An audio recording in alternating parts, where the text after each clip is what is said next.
大家收看数位教养不卡关家长系列讲座2，青少年你在烦恼什么？每次一名专家带您解锁现代教养难题，提升孩子数位保护力。本节目由 Google 及万海航运慈善基金会赞助播出。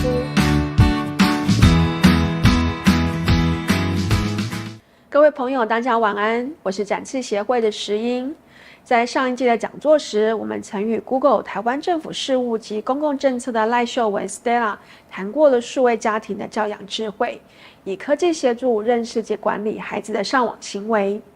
我们谈到了 Google 与教育专家们合作的 Be Internet Awesome 5大核心主题，包含在网络上面能够聪明分享，能够实时警觉，对于个资隐私保护能够更完善，以及在分享内容的时候能够友善而正向，碰到问题能够勇敢求助。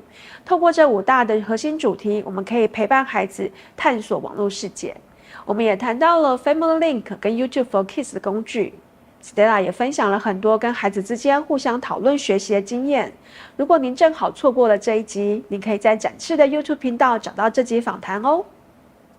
今天我们很高兴邀请 Google 新加坡专案经理 Lucian Teo。Lucian 过去在 Google 的主力是在全球推广网络安全教育，同时和非营利组织、教育单位以及社区合作，确保网络使用者的网络安全，能够以积极正向的方式来使用数位工具。过去这3年在疫情的期间，我们都经历了远距学习、work from home 等等，而这些都改变了人们跟家庭里面对于数位使用的状况。当然，这也更考验着数位家庭的教养智慧。我们来听听看 Lucian 怎么来看待这个议题的。欢迎 Lucian。 Hi, my name is Lucian Teo, and I'm a program manager here in Google Singapore.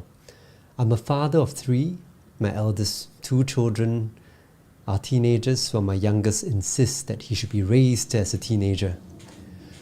Before COVID, I ran many workshops for parents all over the world, sharing tips on how to manage their children's digital habits. I remember being in Taiwan in 2019 and talking to a group of parents with children who were about 7 to 12 years of age. I've been asked many times since to speak about digital parenting for teenagers. I've been a little bit scared to do so. For young children, digital parenting principles are quite universal. We share about how important it is to set the rules early and also how to use the available tools to make sure that those rules are being followed. But the experience of parenting teenagers, it varies greatly, not only from family to family, but also from teen to teen. If you're the parent of more than one teenager, you quickly discover that what works for your eldest may not work for your second child.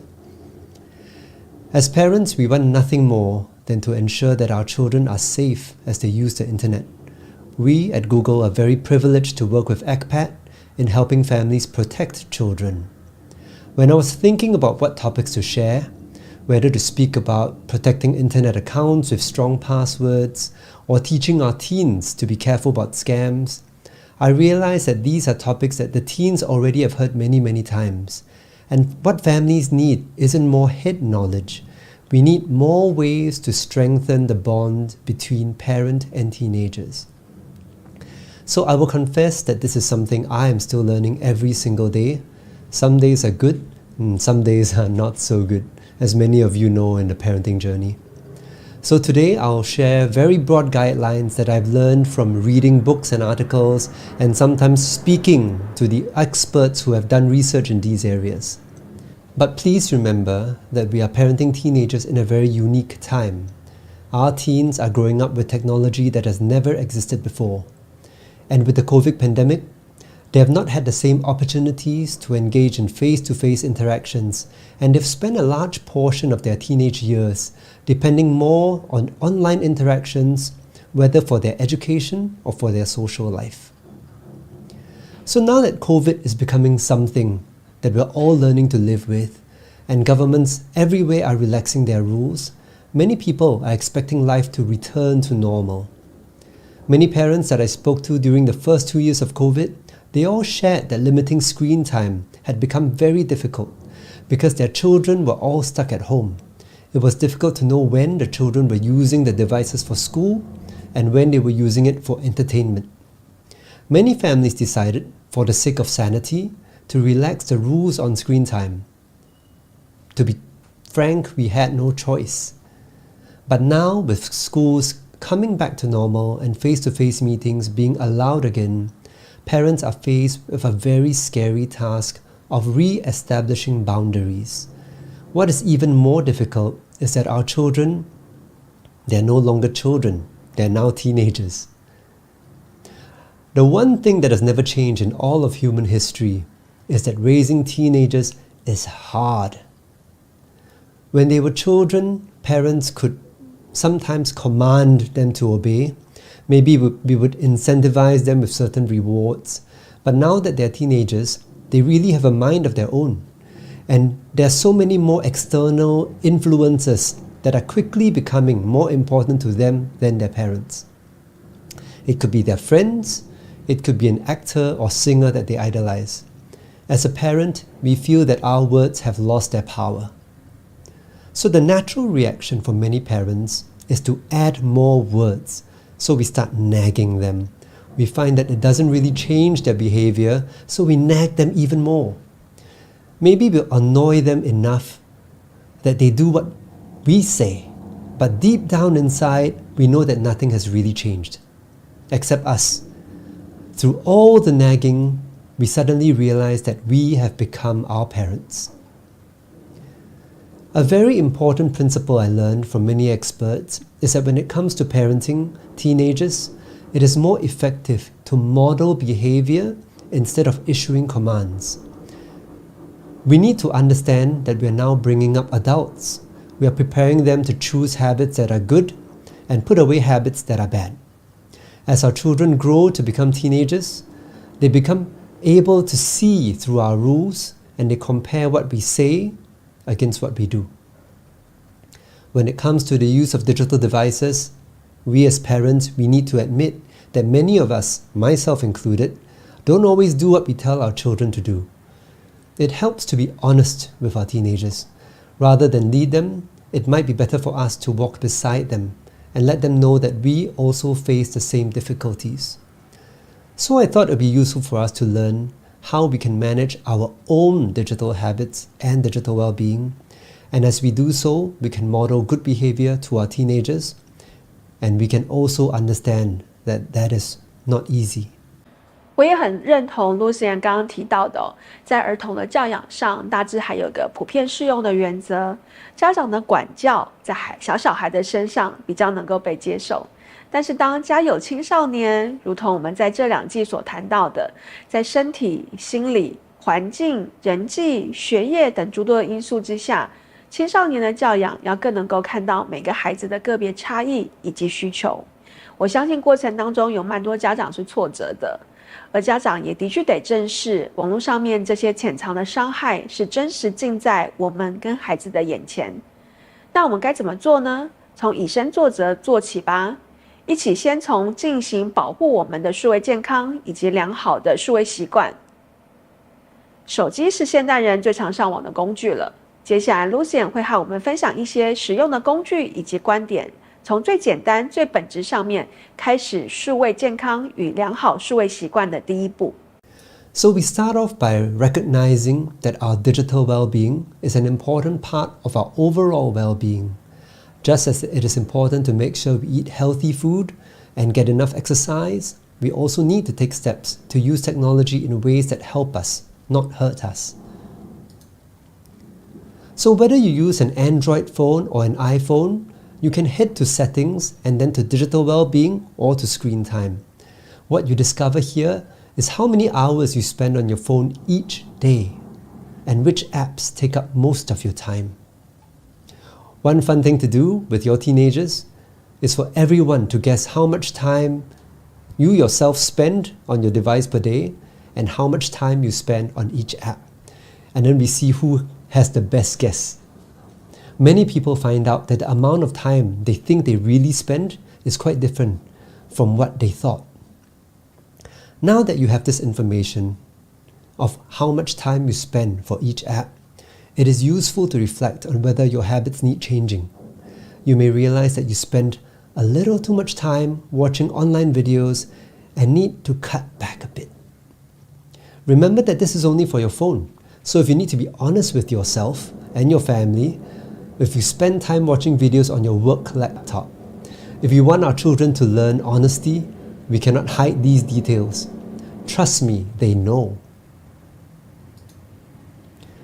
So to find out how much time you spend on YouTube in total, whether on your laptop or on your phone, our engineers have built a time watch feature.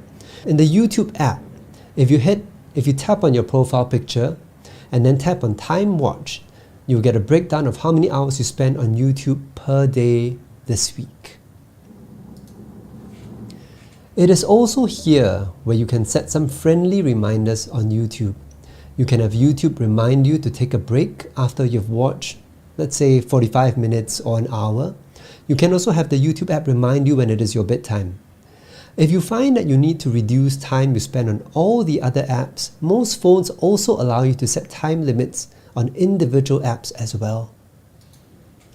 So there's some very practical tips that we can take to make our YouTube experience a bit more intentional. For example, you may be using YouTube in a problem-solving rather than a discovery mode. You want to find a video that can teach you how to change, for example, change the tires of your bicycle. When you find a good tutorial, you may want to turn off autoplay so it doesn't automatically play a recommended video on maybe like tuning your bicycle's brakes. For all the users aged 13 to 17, autoplay is already turned off by default. Another practical tip I like to use on YouTube, I go to the subscriptions tab. That way I only see videos from creators I subscribe to. It helps me catch up with my favorite YouTube creators and put off exploring the wider world out there until I have more time. One of the most important features on our mobile phones is that they notify us if we need to attend to something. Our phones buzz when somebody's calling us, or sometimes remind us that it's our parents' birthday. Some of these notifications are important, but over time, many notifications may not be urgent, but call for attention anyway. I'm sure many of you have been to a nice dinner with your wife or husband, and your phone keeps buzzing and interrupting the conversation you are having. You're afraid to turn off the phone in case the kids call you and need your help with something at home. But most of the time, these interruptions are from emails that you can only deal with tomorrow in the office anyway. So when I receive these notifications that come into my phone during my dinner with my wife, now I looked at the title of the many emails I need to deal with, my mind is already not on the dinner and not on the conversation with my wife, and I feel that this ruins our experience having the dinner together. So I'd really encourage all of you to get into your phone settings and control which apps are allowed to interrupt you and which apps should not. So this tip really changed my life. Just turning off notifications from emails, it meant that I could still be notified if my boss calls me or sends me an urgent text message, but I would only check emails when I'm in the office or when I get home and turn on my work laptop.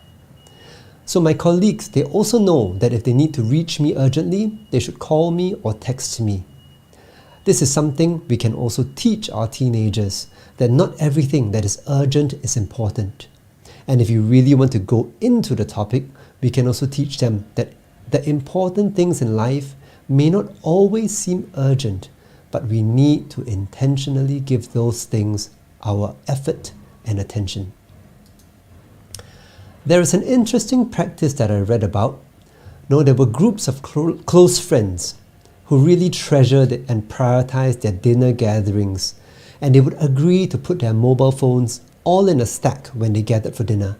And if any of them needed to use their phone during dinner, the person that removed the phone in order to use it would pay dinner for everyone.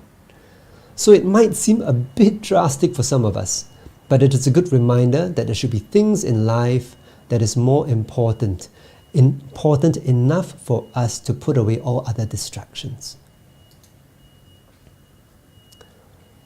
Recent studies have shown that many of us are not getting enough sleep, and in many cases, our mobile devices play a part. We may choose to watch something entertaining before we go to bed, and sometimes we lose track of time. Or maybe while winding down with a bit of entertainment, a notification pops out on your phone, and now you're in the middle of thinking about how to reply an email when you head to office tomorrow. And now you find it hard to sleep. So in your phones, if you check, there could be a feature in your settings that allows you to set a bedtime mode. So you specify what time is bedtime, and your phone during that time will go into do not disturb mode and will not receive any notifications. On Android phones, some of the screens can be set to turn black and white rather than in color, so that this reduces the visual stimulation on the screen. It gets you into a more relaxed state for bedtime. We've spent quite a lot of time sharing tips on how we can manage our own digital well-being. Remember that I said teenagers are more likely to watch how we behave than listen to what we say. It helps to be open and honest with our teenagers about the challenges that we also face when we try to adopt healthier digital habits. If using technology in a healthy way is important as we say it is, then the principles also should apply to us. So to conclude, I want to bring a little bit of attention to the topic of social comparison. So during the pandemic, we've seen a rise in the number of teens expressing that they feel more stressed. Around the world, we've spoken to many counseling hotlines for teenagers that they are now overstretched, that the number of cases is becoming unmanageable, and youth mental health is really an area of concern around the world. Some of you could possibly relate to this. So when I was young, my parents scolded me when I did something wrong, or if my school results weren't good.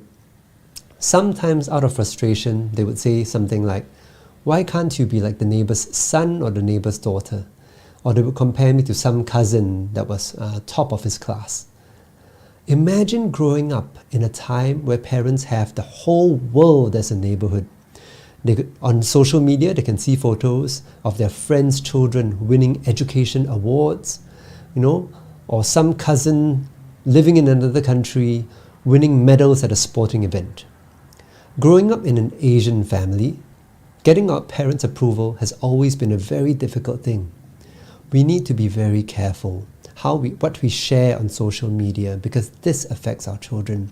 We need to teach our children that while it is good to celebrate the accomplishments of others, we also need to reassure them that it does not diminish their worth in our eyes.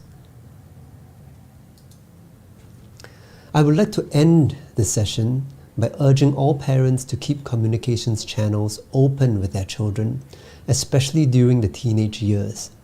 Sometimes they don't need us to talk, or sometimes they don't even talk to us. A lot of the time, they just need to know that we are there if they ever need to talk to someone, and that our first reaction won't be to scold them or tell them they have made a big mistake. As parents of teenagers, we need to understand that we have a strong bias towards wanting them to be like us, for them to take the road that we took in life, because that is the road we are familiar with. That's the road we feel we can guide them the best. We might need to be okay with being a little bit uncomfortable so that our teenagers can explore the world of opportunities and find what is best for them. As we shift from leading them, and we shift towards walking beside them. As a fellow parent, my heart is joined with you in this parenting journey. There are many lessons for us to learn, and I hope to meet you face to face sometime soon and learn many lessons that you have acquired in your journey. I hope this session was useful for you, and I thank you for your time. 家庭教养是一辈子的学问，即便孩子已经成年，家长大概也很难真的放手。就像我的婆婆怎么那么可爱的婆婆，当家长一天就烦恼一天。我们不可能让孩子在安全屋长大，因此培养孩子有能力正向处理生活上面碰到的危机是很重要的。尤其在数位环境下，家长需要能积极参与孩子的线上及线下生活，能保持开放的心，倾听与持续与孩子沟通与对话。今天是数位教养不卡关，青少年你在烦恼什么系列的最后一集。展翅协会关心儿少上网安全长达25年，这么多年来，我们真心觉得现在的家长真的好难哦。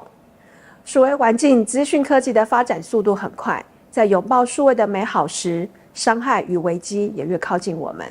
培养家庭里的数位素养，就像打疫苗一样，不是只打一剂就能护终身。在关键时刻与孩子进行深度讨论外，养成良好的健康与习惯才是根本。每个人都能保护个资隐私安全，对于自己的数位足迹能够更有意识，能够懂得尊重人我界限，在网络上面能够更正向友善，可以减少网络霸凌，能够具备批判思考，提升资讯及媒体识读能力。如此，我们每个人都能够悠游自在，畅游数位世界。谢谢大家。